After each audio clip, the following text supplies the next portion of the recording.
My son's name is Adam, and his father is Mick. It was one of those icy winter nights, the kind that makes you want to burrow deep under a thick blanket and hope the world slows down for a while. After a long day, I had finally carved out a rare moment of peace. Mick was away again on another business trip, and Adam was tucked into bed, fast asleep in his room. But peace, as I would soon learn, can be deceiving. The night that turned my life upside down started like any other. I couldn't tell you the exact hour, but it was well past midnight when I felt a tiny hand gently shaking my shoulder. My eyes blinked open to find Adam standing there, bathed in the soft glow of my bedside lamp. His face etched with worry. "Mom, I can't sleep," he whispered. Still half asleep, I shifted over and patted the space beside me, just as I'd done many times when he was younger. "Come here, sweetheart," I murmured. But something about him felt different. He didn't immediately climb into bed. His small hands were trembling as they gripped a crumpled sheet of paper. "Mom, I found this," he said, barely above a whisper. A sudden unease tightened in my chest. I sat up and turned on the lamp fully, smoothing out the paper with shaking hands.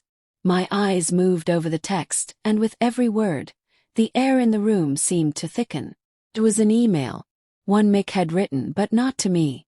"I can't stop thinking about last night. The way you made me feel. I wish I could wake up next to you instead of her." Each sentence struck like a blow. My hands began to tremble. My heart raced. The signs had been there for a while. Longer business trips, phone calls that lingered too late into the night, a growing chill between us. But this was confirmation. And it was my 10-year-old son who had stumbled upon it, unknowingly exposing the truth. He didn't fully grasp what he'd found, but he could sense something was wrong. "Where did you get this?" I asked, trying to keep my voice steady. "In Dad's office," he replied. "I was looking for my tablet. It was just lying there." I closed my eyes for a moment, trying to gather myself. This wasn't how I wanted my son to learn about betrayal, about heartbreak. That night, I held him close and told him everything would be okay, even though I didn't yet know what okay looked like. My mind spun with questions. Should I confront Mick? Should I pretend none of it happened? By the time the sun rose, I knew what I had to do. 2 days later, when Mick returned, I was waiting. Adam was at school. I sat at the kitchen table, the printed email resting squarely in front of me. Mick walked in with his usual air of confidence, but he paused the moment he saw my face. "What's going on?" he asked. Without a word, I slid the paper toward him. The color drained from his face. He opened his mouth to speak, but nothing came out. For the first time in our marriage, he had no lies left to tell.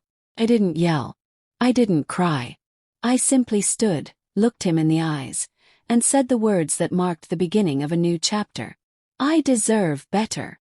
And with that I walked away, not just from the conversation but from the life I thought I knew. Divorce is never easy. The road was rocky, and there were days when I doubted everything. But over time I began to realize something. That cold winter night, the one where Adam quietly came into my room. It wasn't just the night I learned the truth about my husband. It was the night I rediscovered my strength. And sometimes, the moment you lose someone you thought you couldn't live without is the same moment you start finding your true self.